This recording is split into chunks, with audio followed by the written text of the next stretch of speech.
PreventConnect is a national project of the California Coalition Against Sexual Assault, sponsored by the U.S. Centers for Disease Control and Prevention. The views and information provided in this web conference do not necessarily represent the official views of the U.S. government, CDC, or CALCASA. You're going to go ahead and get started. You all are joining us for our web conference today titled Cheers to Creating Protective Environments, Sexual and Intimate Partner Violence Prevention in Bars and Alcohol-Serving Establishments. My name is Ashley Klein-Jimenez, and I am with PreventConnect.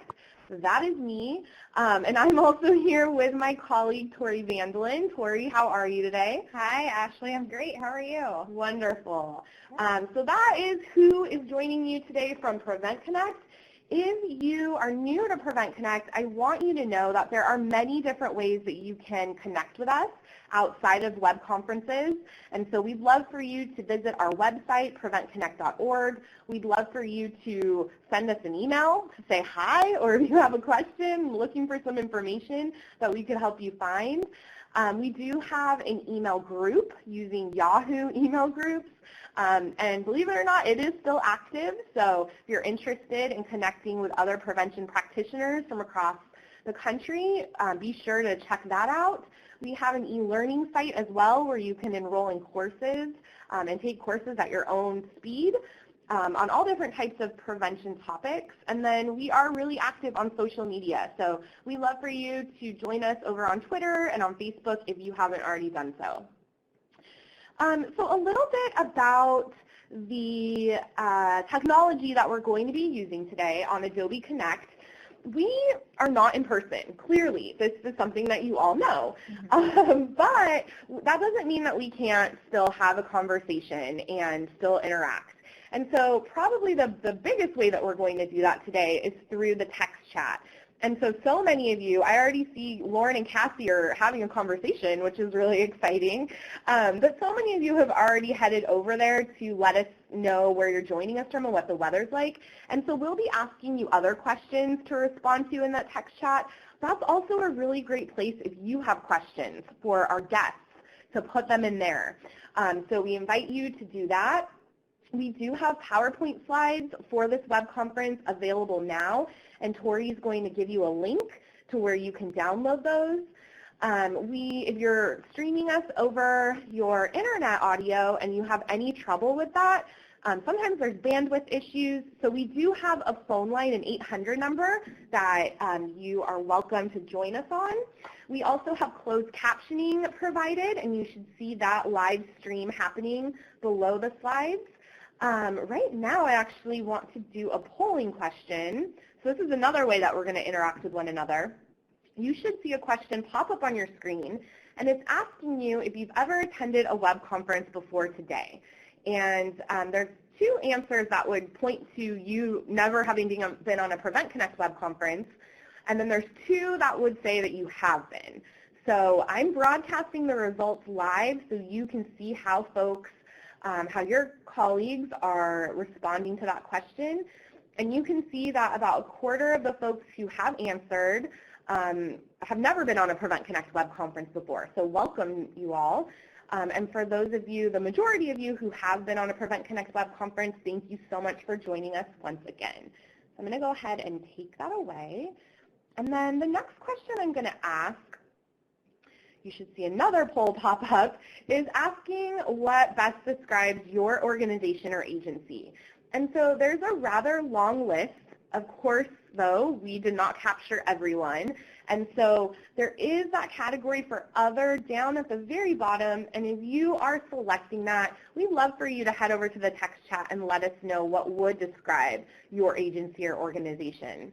I am also broadcasting these results, so you should be able to see how people are answering this. We do have a lot of folks who are from sexual and domestic violence agencies or coalitions. We have some college and universities represented, alcohol and other drug organizations. We have healthcare. We have, what else do we have? We have LGBTQ organizations, community-based organizations, criminal justice, and then there are a couple of you who did click on other. So let us know what would best describe your agency. We want to make sure that we fully see who is in our audience and all of the great knowledge and context that you all are coming to this conversation from. I'm going to go ahead and take that question away, and we will move on.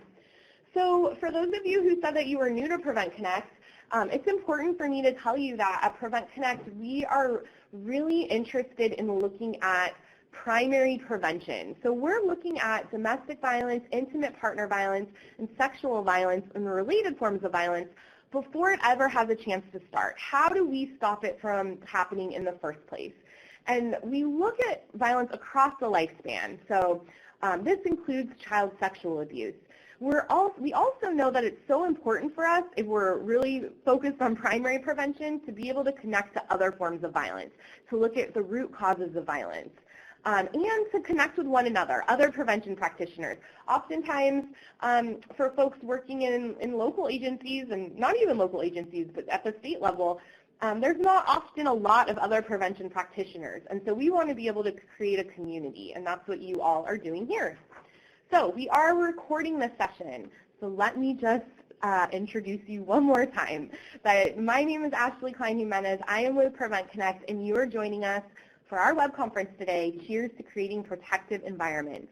PreventConnect is a national project of the California Coalition Against Sexual Assault, sponsored by the U.S. Centers for Disease Control and Prevention. The views and information provided in this web conference do not necessarily represent the official views of the U.S. government, CDC, or CalCASA. So we have some objectives for you today. We are really hoping to be able to describe some of the challenges and opportunities in bar environments and their implications for sexual and intimate partner violence.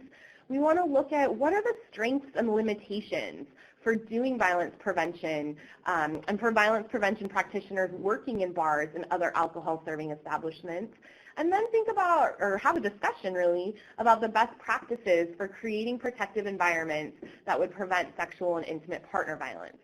So let's do another polling question.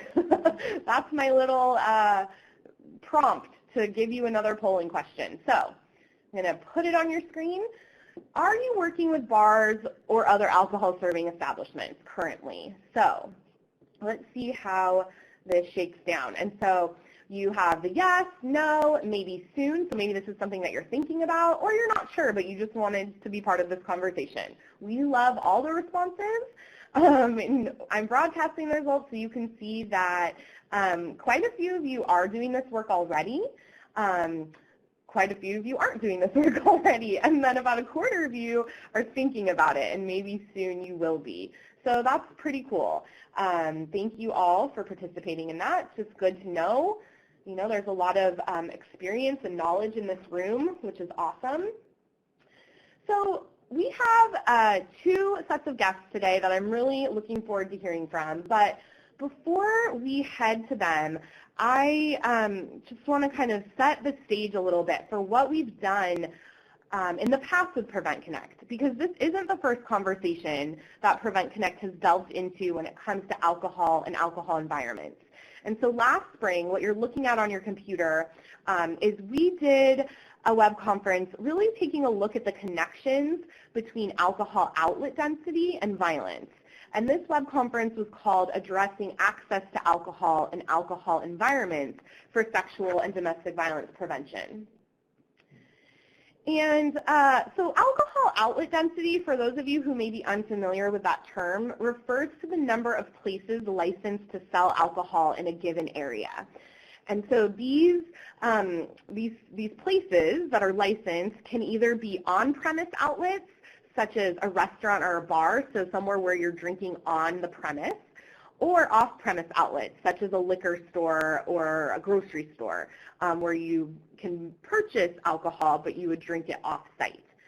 And so on that web conference, our guests shared some action steps that they were taking to map liquor licenses and the rates of violence, address norms that often accompany alcohol establishments, and implement related policies and practices. And so there's an example of what mapping alcohol outlet density would look like. This example comes from the city of San Francisco, but you can see all those little red dots are alcohol outlets. And so you can definitely tell where it's very dense and then where it's not as dense. So if you are interested in learning more about measuring alcohol outlet density, CDC does have a guide for this, and so you can access that. Tori put that link in the text chat, and you can take a look at that. We'd also like to share that if you're interested in learning more about that conversation around mapping alcohol outlet density and the implications for prevention, we do have written profiles on alcohol justice as violence prevention and changing alcohol environments to prevent sexual and domestic violence, and you can access those on our website as well.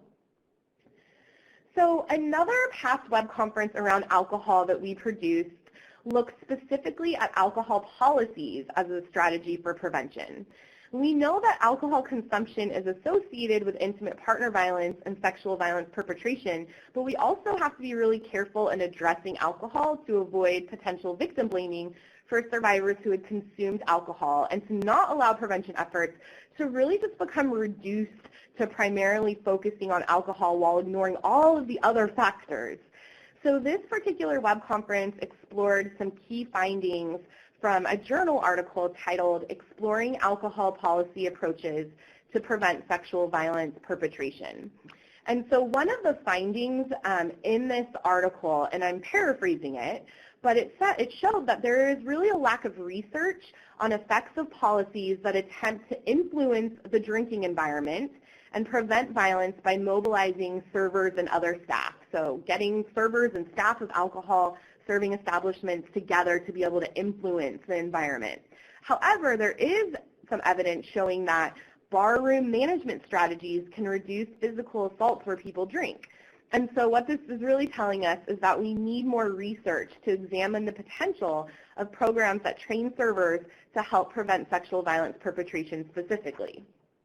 So, some of you may be familiar with Elise Lopez from the University of Arizona. Elise has presented on PreventConnect web conferences before, and back a couple of years ago at the National Sexual Assault Conference, Elise presented on this topic, training bar staff.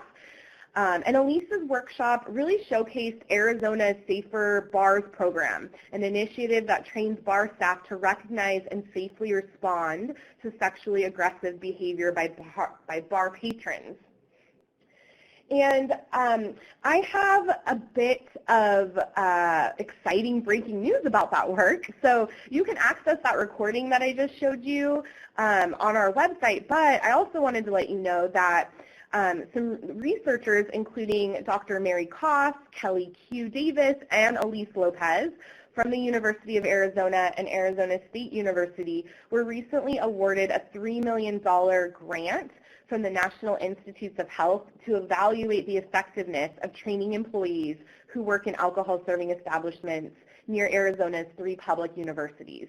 So that's really exciting news to get some, to be able to see how effective this actually is.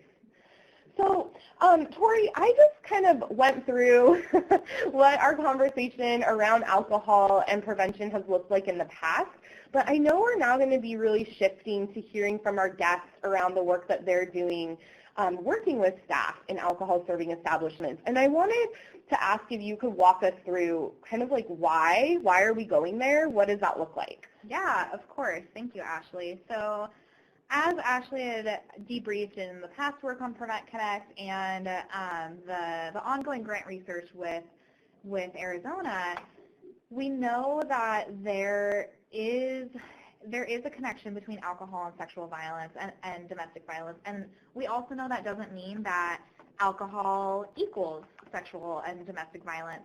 We do know that alcohol increases the risk of perpetration greatly. And so we stole this chart, we borrowed this chart from Elise Lopez that really shows how all of these factors come into play to enable sexual aggression in bar environments. And it's not just the physical environment, but it's the social environment too, where there are research studies that folks tend to kind of shrug off sexually aggressive behavior in bars because they think it's normal there. but that also gives us some opportunities for change and opportunities for prevention. So recently a research article came out talking about bars, parties, and sexual aggression, and the findings of this have some pretty interesting implications for prevention. So the research study found that college men who heavily drink and who frequently visit drinking venues tend to be those who are also more sexually aggressive. And what this means for prevention is that this gives us an opportunity to move beyond individual level prevention strategies and look more at place-based strategies. So considering place and context in prevention efforts in order to be effective. And in the case of this study, that means considering the place and the context of bars and other alcohol-serving establishments, pubs, clubs, all that. So what does that look like? So we're pretty used to looking at it from this point of view, where we see how the place, the environment, and context contribute to an increased risk of violence. We know that these alcohol-serving establishments are typically poorly lit and dense and easy access and flow of alcohol. We know in the environment that it's very crowded, there's lower inhibitions and awareness of others, and the context is that these are highly sexualized contexts as well, and they encourage heavy alcohol consumption. So we can see how they impact the risk for sexual violence and intimate partner violence. But we can also see these as opportunities for prevention too, when we're partnering with our bars and alcohol-serving establishments. So all of these factors are modifiable, and that's where we all come in and where we come in with our communities. So bars, we can change the physical environment of them on the inside, no big deal. There's also, as Ashley mentioned, with alcohol outlet density work, there are local and state ordinances on alcohol outlet density that can modify the place. For the environment, there's already a strength with our bar staff in that they are already looking out for intoxication and being responsible for patron safety. They're looking out for it in the context of preventing drinking and driving, but they already have those skills, so we can kind of flip that context a little bit to have them be looking out more for sexual violence and intimate partner violence prevention. And for the context, people go to bars and alcohol-serving establishments to gather and socialize and have a good time. And in order to have a good time, everyone needs to have a safe time too. So that's another way that we can build upon some of the community factors already at play in these establishments in order to create protective environments. Thank you so much, Tori. That really makes me think of, there are so many different ways that we can use the strengths that are already inherent in those situations to really get to the spaces, the safe spaces, the respectful spaces that we want to see. And so I know a lot of you, when I asked that polling question about if you're working with bars and alcohol-serving establishments, many of you said yes. And so we'd like to know, what does that look like for you? Is it a bar? Are they restaurants that you're working with? Is anyone working with a brewery or a winery maybe? There's lots of different types of alcohol-serving establishments. But also for those of you who aren't, what environments are you working to impact through your prevention efforts? Many of you will probably point to schools maybe, but we'd love to just hear from you. What are those environments that you are working to impact through your prevention efforts? And a couple of you have already responded, and so impacting sexual assault prevention in LGBTQ bars or dining establishments, working with local high schools, athletics, a campus pub, that's great. I mean, the campus that I attended, I know that there were some spots on campus where there was alcohol. So now everyone, you all are putting in who you're working with, and it's going really quickly, which is awesome. So I'm going to let Tori kind of mine through some of your comments, and we will come back and share some of the themes and highlights. But I wanted to introduce you to our first set of guests. And so we have Brittany Bray, the Prevention and Education Manager with a local agency actually here in Sacramento where our office is located, Weave. and then Shelby Weiss, and Shelby is the Campus Violence Prevention Specialist at Weave. So Brittany and Shelby, how are you both today? We are doing well, excited to be here. Very excited. Awesome. Well, we're excited to have you here. Before I just turn it over to you, I just wanted to say that I first learned about Weave's Safe Night Out work because, as I just said, I live in the Sacramento area. And so one night I had the local news on while I was making dinner, and something caught my attention. Probably I heard sexual violence prevention, and so I saw you, Shelby, and I thought, I've been to a lot, or not a lot, but a couple of the establishments in Sacramento that had taken part in this program, and so it was a personal connection, and I really wanted to learn more about the work that you were doing. So I'm going to pass it over to you, Shelby and Brittany, so you can share about what you all are doing in Sacramento, including the why and the how. So it is all yours.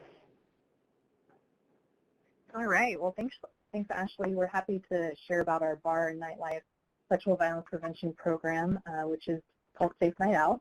And as you mentioned, Weave is located in Sacramento, California, and we are the county's primary provider for domestic violence, sexual assault, and sex trafficking. And we also have a pretty robust prevention and education department, including statewide training and prevention efforts.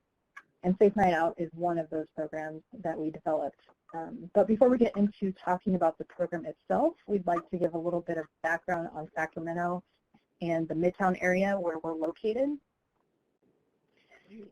So there are many districts in Sacramento's downtown and Midtown areas, and Weave is actually in the heart of what's called the Lavender District. And that's a popular location and has several bars and clubs, even within a one-block radius. And this area was the focus of our first outreach and training efforts, since the area is basically in our backyard, and we already had existing relationships with many of the establishments.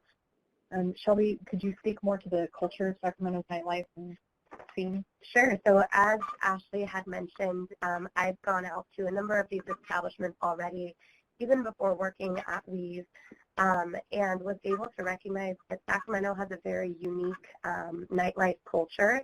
It is primarily broken up into different districts that have different vibes, if you will. But Sacramento itself has this large city feel with a small town vibe when it comes to nightlife. So what that means, basically, a lot of the establishments really already know each other. Many of the bartenders work at multiple establishments. Owners will own multiple establishments as well.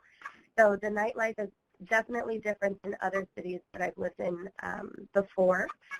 The other really interesting thing about it that's made outreach really awesome is that the security also works at multiple bars.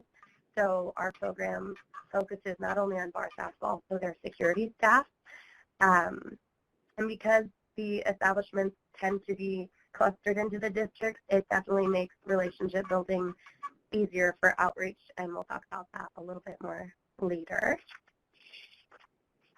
Shelby and Brittany, I just wanted to stop you right there really quickly just to say, I think it's really interesting that you mentioned that the bartenders and security folks often work at multiple establishments, because it seems to me that there really is then an opportunity to create kind of that ripple effect of culture change that we're looking for. Definitely. And that was part of how the program was started and why it was started. We definitely saw a need in the establishments, just as individuals going out, but also just from a community standpoint. Sexual harassment in bar culture are still very much in the same sentence usually, and so we wanted to shift that culture, and recognizing, when you go out, you're seeing the same faces at multiple establishments just on a staff basis, and so that kind of, for me, working in this field, I was able to say, okay, this would be a really good outreach opportunity, because a lot of the owners and bartenders I'm seeing at multiple establishments, which means, if we were to start this training, then we would be able to get, multiple establishments already, just by going to, one person or one owner. So we definitely, that's one of the reasons why the program was started, was because we saw that there was a need and we wanted to change the culture. But also, once our department had been talking about wanting to maybe go into bars and looking at other programs throughout the country and realizing that our establishment is a dual agency. And so we saw that a lot of other programs had sexual assault and sexual harassment within their programs and training bartenders, but we also wanted to include the domestic violence portion, which I think makes the program really unique, which is amazing.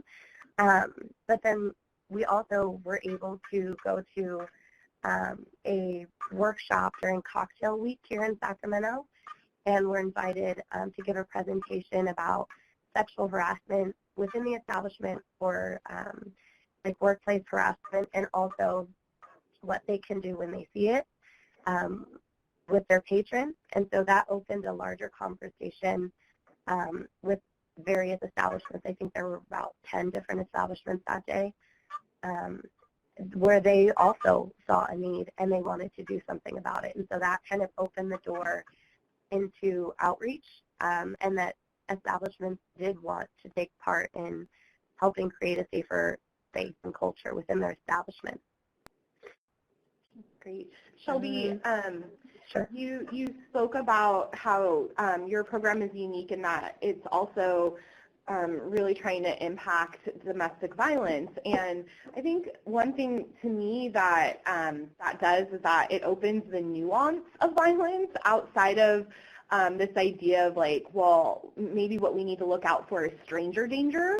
And so hopefully that by including that too, that kind of gives the staff that you're training a broader understanding and a deeper understanding of what sexual violence and domestic violence and sexual harassment often actually really does look like in many cases. Definitely. Yeah, that is something that we train them on. Understanding, the statistics, but also just understanding that it is not always going to be someone that they don't know, right, that's going to try and perpetrate. So making sure that that kind of misconception is talked about, because I think, a lot of times for bar staff, if they see two people that know each other, they assume that everything's okay. So we definitely talk about that, checking in with the patron on an individual level. And just because they know that person, right, one example is just because they know that person doesn't mean that they want to go home with that person, right? So we talk about those differences, definitely. Another thing I wanted to touch on too, one of the reasons why we started doing district-based training was originally, we had come up with this program and wanted to pilot the program and just did a blanket outreach for every establishment in Sacramento. Our department was calling nonstop all these different establishments, pitching the idea and trying to gauge interest. And we did have a lot of interest, but then we found it was more effective to do district-based training instead of doing individual trainings for establishments, and instead of having a bunch of establishments from different districts, because like I mentioned earlier, the culture can be different per district, right? So Brittany had mentioned the Lavender Heights district, which is right next door, which primarily has LGBTQ-friendly bars and establishments. And so that's going to be a different vibe than, say, over on what we call our street district, which is very much more brewery, kind of laid back instead of the club scene that Lavender Heights usually has. So training those districts on their specific needs we've found has been super effective as well. So moving forward, some of the things that we train the bar and nightclub staff on is warning signs of abuse, so that domestic violence portion. We talk about, the different types of abuse. We train them on that, as well as some warning signs of abuse, ways that they can intervene in a direct way. I think that's one of the biggest things that we do, because obviously there are other ways to intervene, but because we're dealing with the night staff and, the the security staff, they have the power to decide who comes in and out of their bars. So we really do encourage direct intervention, where they can go up and check on that person, and we teach different ways to de-escalate tension as well. But then we also train warning signs of sexual harassment, the different types of sexual harassment, ways we can intervene, and then ways too, if a bartender isn't able to go check on a staff member or a patron because they're behind the bar, different ways to work with their staff in order to say, hey, this person needs to be checked on, or hey, this situation is, putting up a red flag for me. Can you go check this out? So different nonverbal communications that staff members can do as well, which I think is really great, getting them involved in that as well.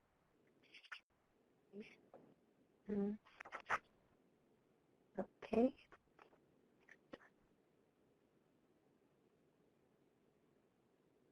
Sorry, the slide's not advancing. There we go. Okay. Successes and challenges. So I think the number one success has been that we started this program in February of 2018. We started, no, not 2018, 2019. Yeah. Oh my gosh, that was so soon. February of 2019, we started doing outreach, engaging interest, and then we had our first training in March. And so I think just in general, the program has really taken off. We've been able to train over 25 different establishments within the first 6 months of implementation, which is pretty amazing. And then we've been able to build some really important ally relationships and champions just within prevention work with some of the establishments already and owners. The community feedback has been amazing. Just seeing social media, people will tag hashtag Safe Night Out, or they'll tag us in a picture, letting us know like how important it is that they feel safe and that sexual violence isn't tolerated, how important that is to our community, as well as the news media and coverage. We've been on, I think one of the first slides had a picture of me being interviewed, which was not the cutest photo in the world, but that's okay. That was one of the first news stories that they did on it, and since then we've been on, I think, 4 out of 5 of the main news channels in Sacramento, as well as we've been on the radio a few times talking about the program. So the community feedback has been really amazing, just that people are really interested and want to know how they can help out and be a part of it, which is amazing. And then we've also, like I said, working on the allies and champions. One of the managers of the City of Sacramento Community Development Department actually watched the news and saw our program, and we were able to build a partnership with the City of Sacramento because of that, which is pretty incredible. And I'll talk a little bit more about the partnership a little bit later, just specifics. But that was a huge success because it allowed us to kind of get our foot in the door in a couple of different establishments, which I'll talk about it on the next slide. Some of the challenges that we've had, bar staff schedule is definitely a challenge because their hours are so different and the days that they work are so different than what we typically work. That's been a challenge, trying to find effective times and dates where we can get multiple people from an establishment to participate in these trainings. And then another challenge, I guess, would be not being able to train every staff member at an establishment, just, again, I think mainly because of the schedule. But we try to get as many as possible, and establishments have been really good about sending a lot of people. But sometimes we're only able to train 1 or 2 people from an establishment, and we'll talk about that a little bit later in specifics. But another challenge, I think, too, when we first started talking about, the incentives for establishments and how do we get people to understand what it means to be a part of this program, we thought about doing a certification but then we also thought, well, we don't want to create a false sense of safety by saying, like, oh, this establishment has been trained by Weave, so now it's safe to go, because we can't guarantee that, right? So when we started talking about what we could do, we wanted to make sure that it was important that the establishment was still showing partnership with us, but that we weren't creating that false sense of safety. So when I show this flag in a little bit, you'll be able to see what kind of things we give to the establishments. But we really just wanted to change the culture and have establishments be, allies in the community saying that they don't tolerate sexual violence. But that was one of the challenges, trying to figure out how they can say that they're a part of the program without creating that false sense of safety. Okay.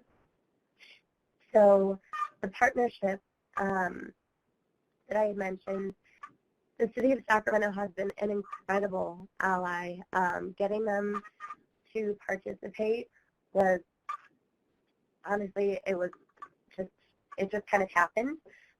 They reached out to us and said, hey, we saw the news story about your program. We're really interested. Would you come to one of our meetings? So the City of Sacramento nightlife is unique, and so is the nightlife structure and the way they get their permits. They are a part of all of the bars and establishments are a part of this program called Pubs, Clubs, and Bars. So they have to go to these quarterly meetings. All of the establishments have to send a representative, either a manager or an owner, to these meetings. And the City of Sacramento invited us to go to one of the meetings a few months back. I think it was probably in April or May. And I went and pitched the Safe Night Out program. And it was a really cool opportunity because I was able to meet all of the owners of the establishments and pitch the idea and see if there was interest. There definitely was. And it was a lot easier, too, to see who was in each district when it came to the establishments. So when it came to pitching the district trainings, it was a lot easier for me to be able to see, okay, this establishment works with these people, so we're going to, pitch the district training to them. The other thing about it is law enforcement is a part of this group that the City of Sacramento has. The fire department is a part of it. Different community members are a part of it. The Midtown Bar Association is a part of it. So there's a lot of people involved in this Pubs, Clubs, and Bars group that we are now a part of, which is pretty amazing that we have, the local rape crisis center and domestic violence shelter that's also a part of this group because we have a say in prevention when it comes to the bars and clubs in Sacramento, which is really, really amazing. And it also allows us to continue this relationship. And because of the City of Sacramento including us in this partnership, they've also sponsored our entire program, which allows us to offer it for free. So this program is completely free to any of the establishments that want to be a part of it, which is, again, I think pretty unique. That's amazing, Shelby. So just a couple of thoughts. So I think that folks who maybe aren't super familiar with Sacramento, even folks in California, I know that I used to think Sacramento was like this little tiny town, and it does have a small town feel, but it's actually like the 6th largest city in the state. So it's a big city. And so for you to be able to kind of tap into that partnership and the resources is it's a huge deal, I think. And I just have to ask, because I think I always wonder, like, how do people get on the news? So how did you get that media coverage? That sounded weird. But, did you all send a press release? Did they hear about the program and contact you? Like, what did that look like? So the first time we got on the news, I genuinely don't remember. We didn't send a press release yet because it was our first kind of go at it. And so we wanted to make sure that, that it was going to be something that people were interested in. And so I think, to be honest, someone had seen on Instagram that we were doing a training, and it was a 2-day training. And then it just kind of happened overnight where they said, hey, can we do a story on this? This sounds really awesome. We're really interested in talking to you about it. And then the next day, we met up at one of the local establishments that we had just trained the day before, and talked to them about it, talked to them about the program. And then I think the probably second training that we did, the first district-based training that we did, we pitched the idea, just the story to other news establishments, and then they took it. But yeah, the first one was just kind of a social media, kind of word of mouth sort of thing. Very cool. Well, thank you for sharing that and for indulging me. I wanted to check back in with Tori about our previous text chat question, looking at the different types of environments you all are trying to change in our audience. So Tori, what were some of the things that you saw coming up? Thanks, Ashley. So you all had a lot of stuff that was coming up in the last one. It was really great to see all that participation come through. I saw that one person mentioned they are working with DJs and music festivals, working on creating protective environments. Super cool. Someone else had also mentioned that they're working on similar work on bar and alcohol serving establishment work, but it's within a specific district of their local community that has a lot of tourism too, which I feel like tourism poses kind of special opportunities and challenges compared to like the Sacramento community, where we don't have a whole lot of tourism that would partake in nightlife. I don't know, maybe.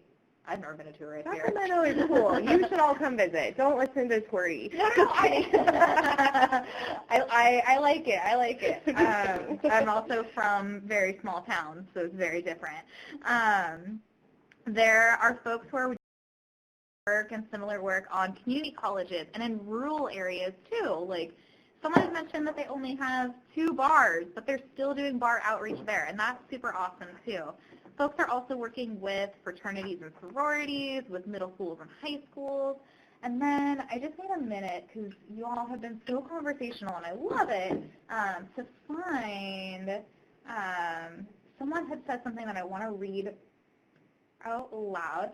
So Molly is working with Substance Abuse Advisory Commission for their city council to influence multiple different businesses, and including bars too, which I think is really interesting, that this work can maybe start with bars and end up expanding throughout the whole, an entire business sector of a city. And that's a really great way to create protected environments, both within these alcohol serving establishments and within the community as a whole. Great. Well, and yeah, I think you're absolutely right, and thank you all so much for sharing. Sounds like there's lots of really exciting work happening in all sorts of environments, which is exactly what we need to be doing. But now I'm wondering what ideas you all have for engaging city, county, and other local partners to help create protective environments. And I mean, we just heard Shelby share how Weave has now become involved in this partnership where it's not just local city folks, but, well, it is local city folks, but there's multiple sectors that are involved. And so not only are you working on this issue in terms of working with the alcohol serving establishments, but there's fire involved. There's, business owners who maybe own other kinds of businesses. So there's so much opportunity there. And so as folks start to type in, it'll be really interesting to hear the ideas that you all have for engaging those partners in creating protective environments.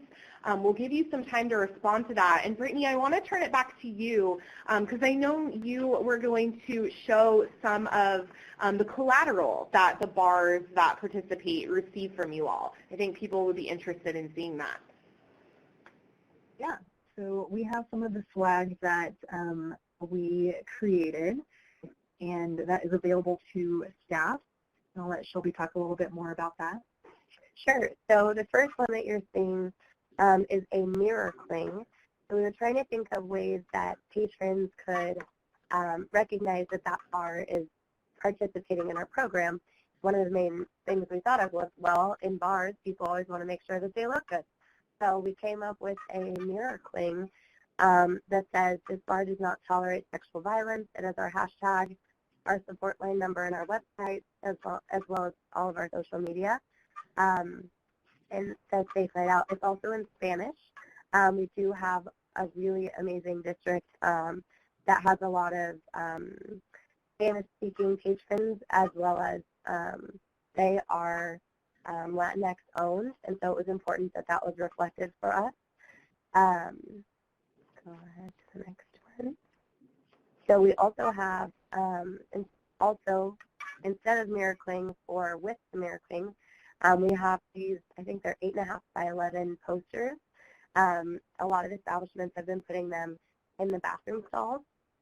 And it says, you know, let your bartender know if you're feeling unsafe.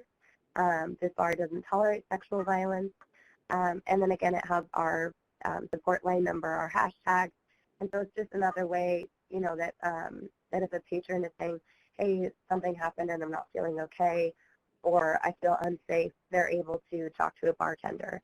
It also has the little note on it that says, you know, one or more staff members has been trained in intervention. So it, again, just kind of lets the person know that not everyone in the establishment is trained, but at least one person is. And so if they feel, you know, courageous enough to go disclose what had happened to them, that they can, and that they have resources that can be provided to them. One of the resources is this little business card. It actually came about from the first Safe Night Out training that we did. It came from a discussion with the bar staff that were a part of that program, the piloted program, where they said, you know, what if we can't outwardly, you know, say something to this person, but we want to offer a resource right there, you know, but we want to be discreet about it. What is one thing that we can do? So we talked to them about it during the discussion period of the program and came up with kind of discreet little business card that goes behind the bar in the establishment. So every establishment has these business cards, and they have our Weave 24/7 support line on it, and that's it. So we didn't want it to say Weave on it. It has our logo, but we didn't want to say, like, you know, call if you need help or anything like that. It just says hashtag Safe Night Out, and it has our support line number. So that's a really easy resource that our staff can give, even if they're not sure, and it connects them to our 24/7 support line. So that was a really cool thing that came from that first program. I really love this resource because it came from discussion, and it met the needs of the bar staff telling us, hey, this is something we think could work, and it's been really successful so far. I love that. It sounds like you're really clearly listening to the folks who are on the ground and have the ability to really make changes. Definitely. Yeah. And so we also have Safe Night Out coming as an online training that we're hoping to launch soon, within the next few months. As we mentioned, we have statewide training and prevention efforts, and this is made possible primarily through our online training program called Weave Learn. And this online training platform has allowed us to basically extend our reach and increase access to prevention education and training materials. And we're planning to make Safe Night Out available online in the next few months for bar staff to access and get trained, and also for partner agencies such as domestic violence or sexual assault service providers to be able to do kind of like a train the trainer type thing. And you know, we're hoping that this will address some of the challenges with bar staff scheduling who can't make it to an in-person training, to be able to at least get that information and training materials available online. And again, this will be offered for free, and it'll be available. So if anyone is interested in being notified when the training becomes available, you can email learn@weaveinc.org. And if there are any questions for us directly, you're welcome to reach out to Shelby or myself, and that is our contact information. Thank you so much, Brittany and Shelby. That was great. It was really wonderful hearing some of the history behind Safe Night Out and just the, the reaction and the partnerships that you've been able to establish. And we had a comment from Naomi that I just wanted to highlight because I think it's such a great point and another really opportunity. And so Naomi shared that they were a server and a bartender prior to working in DV and SA, and so that's really helped in terms of getting buy-in from bars and alcohol serving establishments to do sexual violence prevention programming. And then the suggestion that if you're doing this work to really team up in facilitation with a bartender or a bar owner perhaps, if you can, and Naomi has some champions who really support the work that they're doing. And so I think that's really cool. Not only does that help with buy-in, but I think it just also strengthens our efforts, clearly, because many of us, maybe some of us have worked in those environments, but I would guess that a lot of us haven't. And so there might be things that, we just don't necessarily understand behind the scenes about the culture. That folks who have actually worked in those spaces would. So thank you for bringing that up, Naomi. Brittany, Shelby, is this something that you all have thought about at all? Definitely. So I think when we first started the program, we really wanted to learn as much as we could from our Sacramento bar staff. So we actually set up the training to be less presentation-based and more discussion-based with them. So we do talk about statistics and we talk about the different warning signs and risk factors and all of those things, but we really do learn a lot from them, which is why I really like doing the district trainings and why we found them most effective, because it is really a discussion for all of them. And a lot of the bar staff that go to, they learn a lot from each other. We talk about different ways that they've intervened with situations already. So definitely the co-facilitator, idea is amazing and awesome. I think our presentation style is just set up very differently to be more discussion-based. So it kind of is like we're all kind of co-facilitating the presentation. Nice. Thank you. So, well, thank you both again. We'll come back to you in a little bit. But Tori, I wanted to see if there were anything, what's going on in the text chat that you wanted to pull out. Thanks, Ashley. So for this text chat, when we're asking you all about ideas to engage your city, county, and other local partners in creating protective environments, a lot of folks talked about peer educators and engaging student leaders from different organizations and areas of campus too, which I think is super great. And then Claire brought up going to block parties and festivals where a lot of these city, county, community partners are already set up at. And I think that speaks a lot to a lot of our other prevention work too, where we're meeting folks where they're at. And I think that, to me, sounds like it's something really special and a really great opportunity for partnership, because you're going out in the community and being proactive instead of kind of waiting for folks to come to you. So thank you, Claire, for bringing in that comment. My other thing that I wanted to uplift, Ashley, you already did with Naomi's comment about the co-facilitator team and making it really relatable for bar staff too. Great. Thank you, Tori.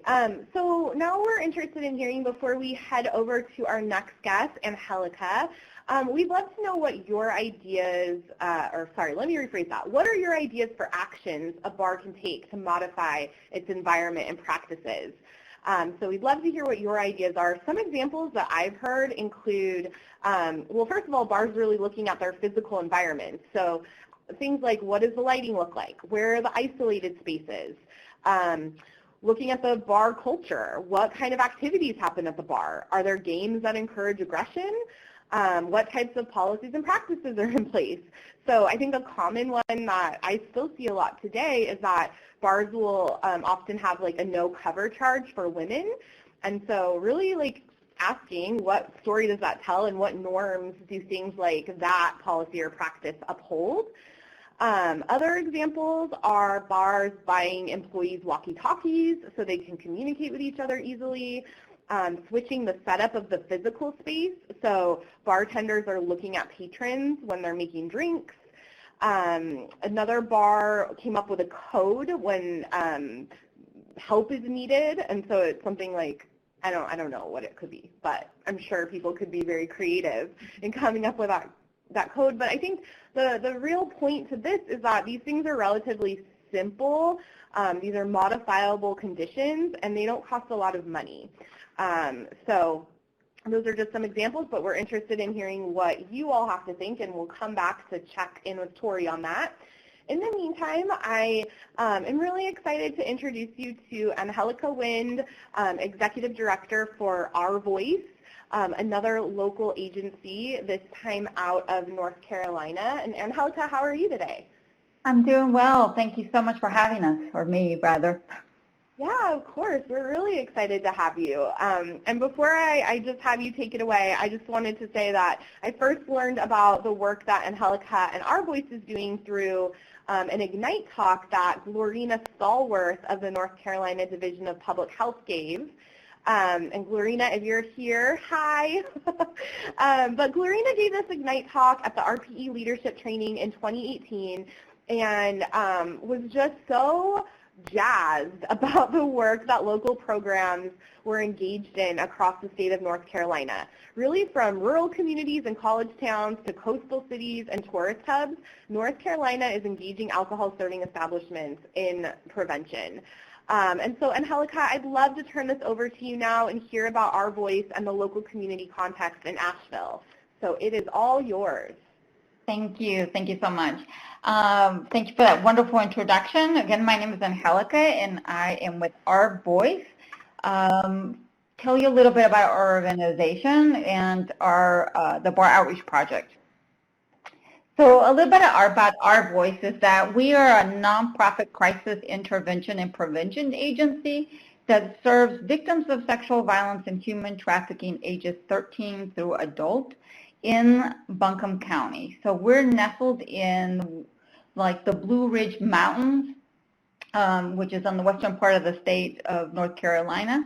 We were founded in 1974 as an all-volunteer grassroots organization, and since then we have tremendously grown from but providing services to survivors of sexual violence to an organization that now works with survivors of human trafficking, but we also have another side of us, which is our prevention work, which includes primary, secondary, and tertiary.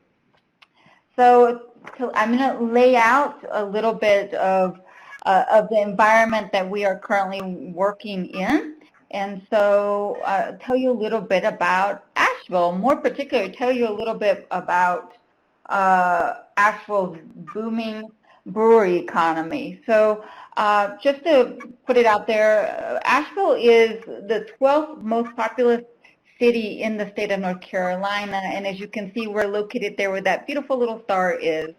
And our community has grown from a town that had some tourism, but we have had a humongous boom in tourism, but also as well as breweries. So, so I'll tell you a little bit about the brewery boom, as I like to call it. So it started in 1994 when Highland Brewing Company emerged as the city's first legal brewery since Prohibition and tapped into the city's craft beer potential. Since then, we have grown to a city that has one of the highest brewery to resident ratios in the country. We were named Beer City USA for the first time in 2009 and won it for 4 consecutive years, lastly being in 2016 and 2017. But we still come at the top of of the charts when it comes to the best place to have a city as it relates to across the United States. So a lot of the growth has happened in our region due to tourism, but also you don't really know which came first, the chicken or the egg, or if tourism arrived at marked differences or increases because of the brewery industry. Within the past 5 years, in Buncombe County alone has grown from 21 breweries to an area that's got 32 breweries, and they keep coming. And for the region, around 40 breweries in 2015, and last count was 70 across western North Carolina. And it, again, continues to grow.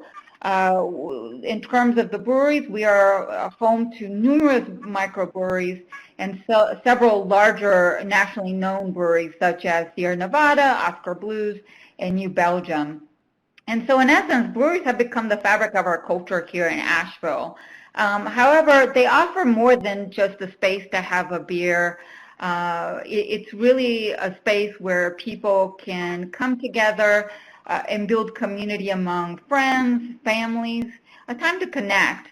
One of our most popular breweries is one that is nestled right next to the French Broad River, where families can enjoy the sun and just hang out with their friends and their children and their dogs. We're also not only a big brewery industry, we also love our dogs over here. So in terms of Buncombe County, breweries it does make its mark in our community. It's one of the top 5 industries, and last year alone, 2,571 jobs were created as a result of the industry, and some of it being directly around, a little bit like 871 directly working with the brewery industry, but also the rest is jobs that were created as a result of the industry that is here.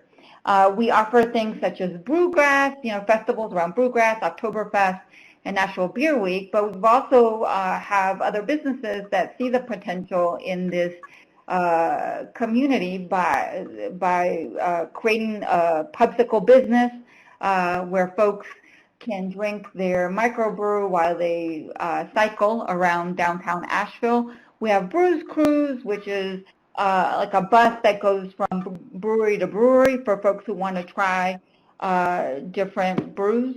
And we also have behind-the-scenes brewery tours. So it is very much ingrained in our community here. But also I should note that Asheville is a town that is committed to social justice and building better communities, and breweries are very much a part of that culture.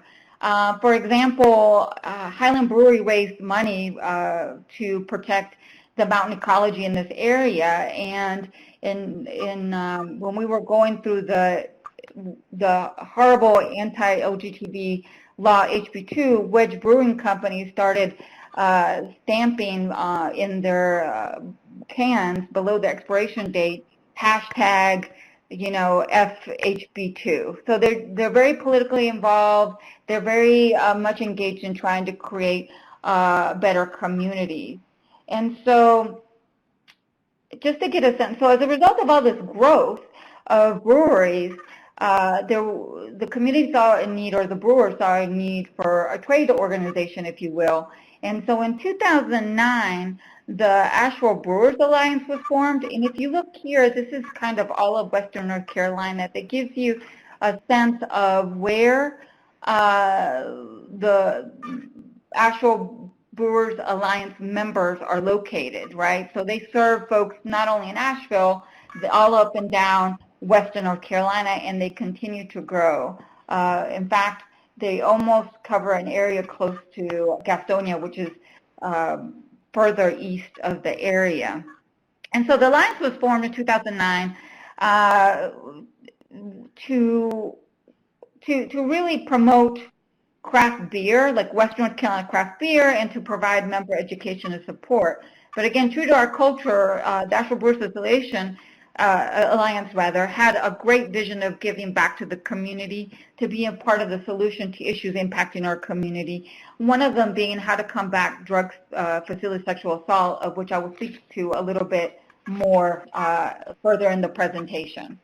So that's a little bit about Asheville, a little bit about our voice, a little bit about the Asheville Brewers Association. So all of that was happening, the growth here, and somewhere around 2008, we started to see at Our Voice an increase of reports of drug-facilitated sexual assault. And so at that point, we knew that we had to respond to the need, to respond to the issue. And so we created what is now the Bar Outreach Project. The Bar Outreach Project is has some similarities and crossover to the project that we've had spoken about, but our primary goals are really to promote an environment of safety in local bars and establishments selling alcohol. It was to inform bar staff and patrons about drug-facilitated sexual assault, day rate drugs, and local statistics in terms of this is happening in your community, because what we found is we started doing bar outreach. A lot of bars would say, not my bar. And so what we found helpful was to really start, every time that we got a report, we would keep track of it and to get a better sense of where it was happening. Was there one bar in particular more over the other? And what we found is that no establishment that sells alcohol is immune from drug-facilitated sexual assault. And so that helped for us to be able to start the conversation with folks at alcohol selling establishments. The other thing that the goal that the project hopes to accomplish is to create a dialogue around alcohol impairment and sexual assault. Also to create safe plans in the event that someone is drugged or overly intoxicated, and thereby being more susceptible to sexual assault.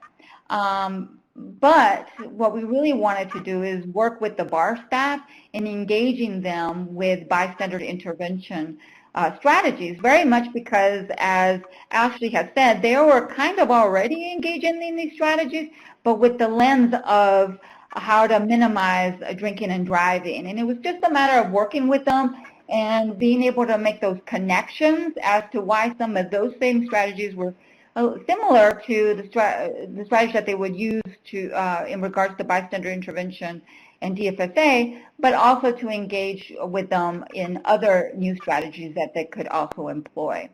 And so in terms of our work beyond these goals, and you can see right here is we have a flyer, is these type of flyers that we would have. We have different flyers, but similar in nature, that we would throughout the year, like 4 times a year, just go through the bars and just say, hey, can I put these in your bathroom stall? And that was just kind of a conversation generator, right, in a way to be able to start easing into the conversation with folks who have not participated in the Bar Outreach Project or have been trained, but it's just a way to be able to make that connection with bar owners and bar staff around drug-facilitated sexual assault and the services that we use. So first we started building that relationship with them with regards to that, but then we would offer the bar outreach training. And so what we had done in the past is that we would promote it among our community. Every time that we had a bar that requested a bar outreach training, we would encourage them to be the host bar, where they would invite their peers. We would provide them with language somewhere to the effect of, I'm hosting this bar outreach training. Please, feel free to send some of your staff to learn more about how they can combat DFSA and so forth. What we wanted to do is create an opportunity for them to be excited about being a part of the solution. We didn't want to come from a perspective of alcohol is the reason that DFSA occurs. We really wanted to come from a perspective of alcohol is a tool that is being used for drug-facilitated sexual assault. and that we also wanted to come from a perspective of, look, we're in Beer City, USA, Asheville. We certainly understand what our community has to offer, and we want to celebrate that. We want people to have a good time, but we also want people to be safe. And so just coming from that perspective, I think it helps us build relationships with local bar staff and owners, and that permitted them to invite us to their spaces.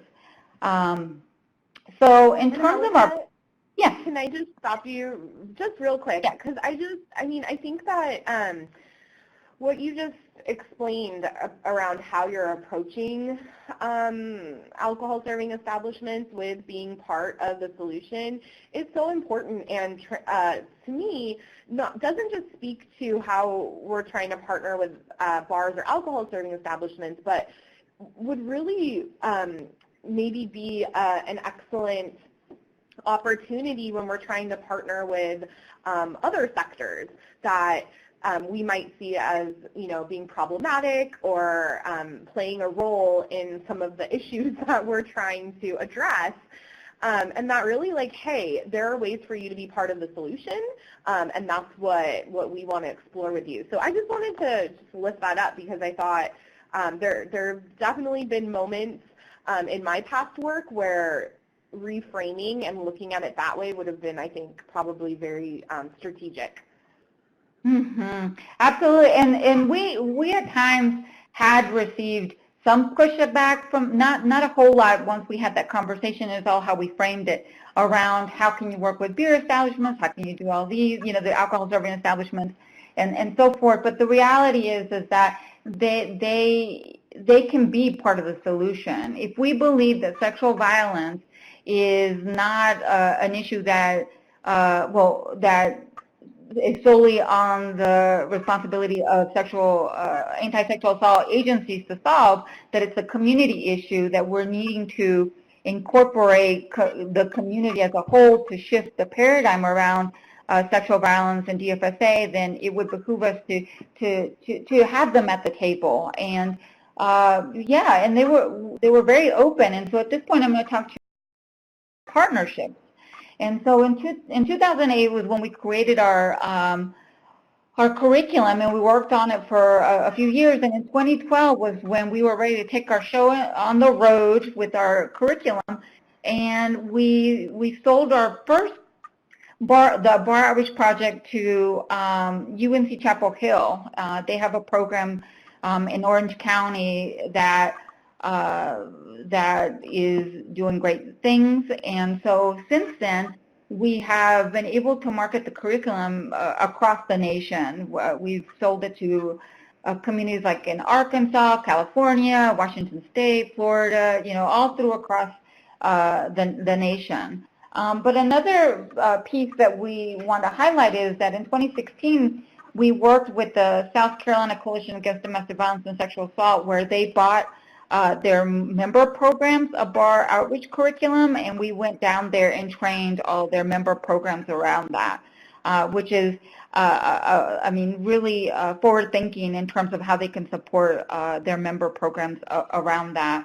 The other thing that we did, which is, again, thinking out of the box, like who are your partners, is that we worked with the Buncombe County Health and Human Services in order to keep bar patrons safe from DFSA. You think, well, what does the environmental health inspectors have to do with bar outreach?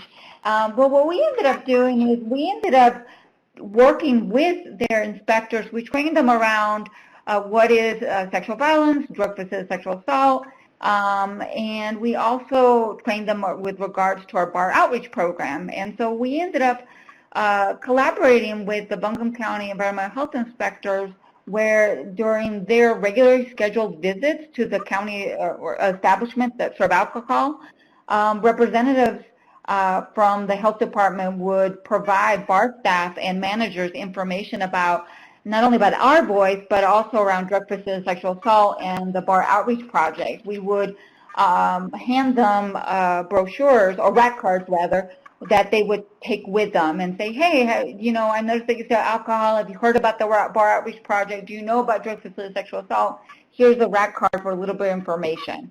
And so it's a low-cost way to, one, I would say multiply our efforts to educate people about drug facility sexual is real and it happens in our community. And here are, you know, here's a resource for you to be part of the solution around that. But the one that I will talk to you more about is the Pints for Our Voice. So this is going back to the Asheville Brewers Alliance. We ended up partnering with the Asheville Brewers Alliance and going to them. Well, the way the partnership came, we went to them and started just a dialogue around drug facility sexual assault and alcohol's role in it, and how we saw that the alliance would be a good collaborator as it related to helping to address the issue. And so as a result of those conversations, we got to a point with the Asheville Brewers Alliance where we ended up signing a memorandum of understanding with regards to the Bar Outreach Project and raising awareness in terms of our voice, our services, supporting our voices services. And so what ended up happening is we developed what we call Pints for Our Voice. So what that does is, I'll go back. So during Sexual Assault Awareness Month, the Asheville Brewers Alliance will promote participation in our Pints for Our Voice fundraising event through the month of April, where brewers, and these are the table tents that go in the bar establishments or alcohol selling establishments, where brewers select one or two what we would call participating pints, where the sale of that particular pint, a portion of $1 will go back to us through the month of April.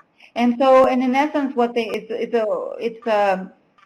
I feel a rather impactful way to spread the word about our services, drug facility assault, but it's also a very impactful way to support our crisis services as well.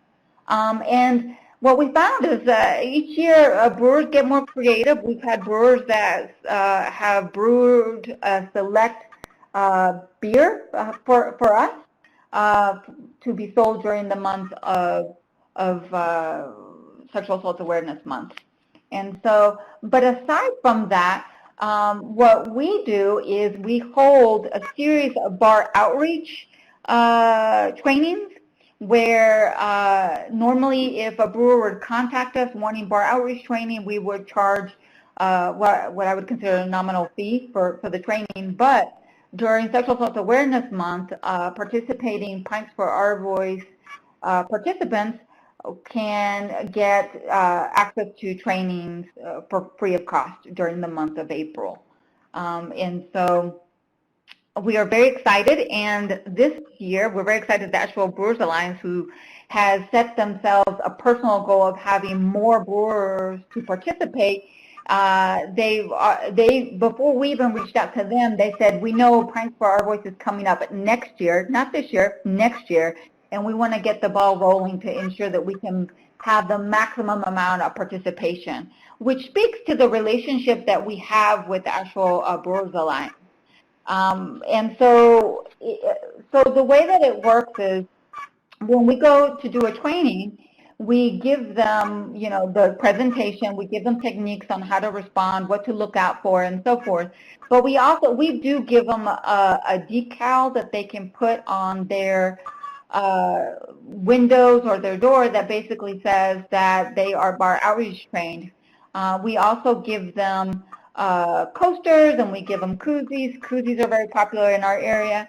But going back to the decal, that the only way that you can get a decal is if at minimum 70% of your staff has been trained with bar outreach. In addition, so we've had where it's here, if you look at our decal, we have 2019, but the upcoming year, if you want a new updated decal, it still remains the same, that 70% of your staff needs to be trained in order to get that decal. You can still get trained, but you just won't get it until a certain percentage of your staff is trained. And that's just to incentivize that folks are getting their staff trained, and we found that it's helpful. We did have similar concerns that we've had said before around, we want to make sure that folks don't think that because they have been trained, a certain bar has been trained with bar outreach, that necessarily means that that a DFSA can't occur in that particular bar. But we did want to be able to incentivize folks around that.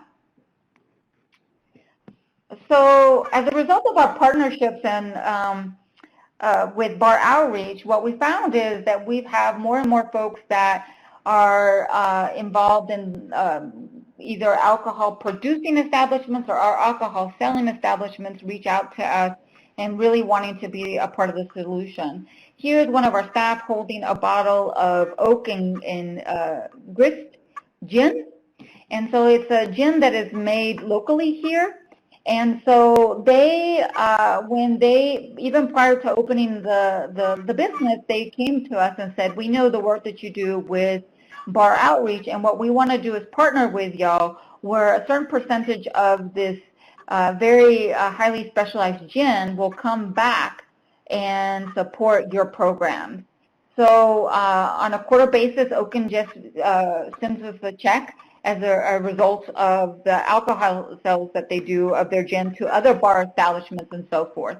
But you can't see it here, but in the back of their bottle, it talks about our services, and through the sale of this particular alcohol, you will be supporting also survivors or the crisis services that our voice has. And so it's another way that people are giving back, but also creating that dialogue around that. And this is when we did a bar outreach presentation at Oak and Grist as well. So our future, we want to increase its impact across the nation, and what that looks like is numerous things. We want to uplift the work that we've been doing, the successes we've had across at conferences, but we also have committed, the Asheville Brewers Association, or Alliance rather, and our voice have committed to really, how do we lift up the partnership that we have? How do we lift up the work that the Asheville Brewers Alliance has done around this issue across to conferences that relate specifically to other brewer alliances and associations? And so while we're generally accustomed to really presenting at conferences that are anti-sexual violence, intergender-based violence, or prevention education as a whole, we want to be able to also have those dialogues with other brewers across the nation and other conventions and conferences. The other piece is because our Latinx Spanish-speaking community is also increasing, we want to make sure that we have a Spanish version of it so we can do bar outreach in those particular communities. We also want to explore the possibility of the North Carolina Insurance Commission offering an discount insurance rate for bar outreach trained establishments. So that would be, if you gave me my magic wand, that's really where I would want to go, again, incentivizing folks to be a part of it. The other thing that we want to do is intersect our bar outreach project with our 86 sexual harassment training.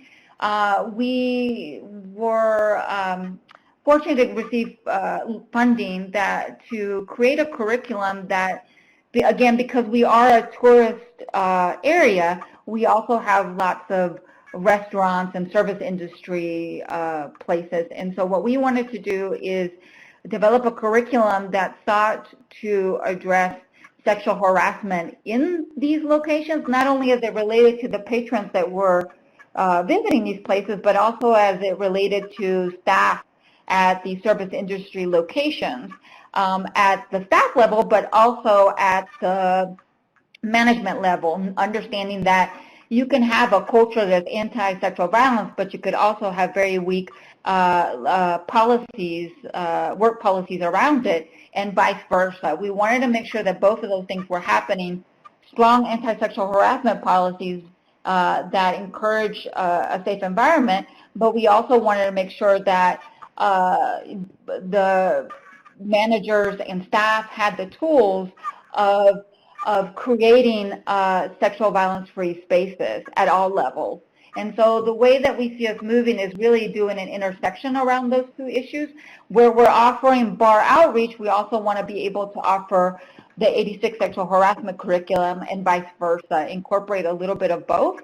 The other one that's not listed on here is also expanding our Code Red curriculum. Code Red is basically a college version of the bar outreach project, but more specifically around like college culture of, you know, drinking and its implications and what consent looks like when you're both incapacitated and what, you know, and so forth.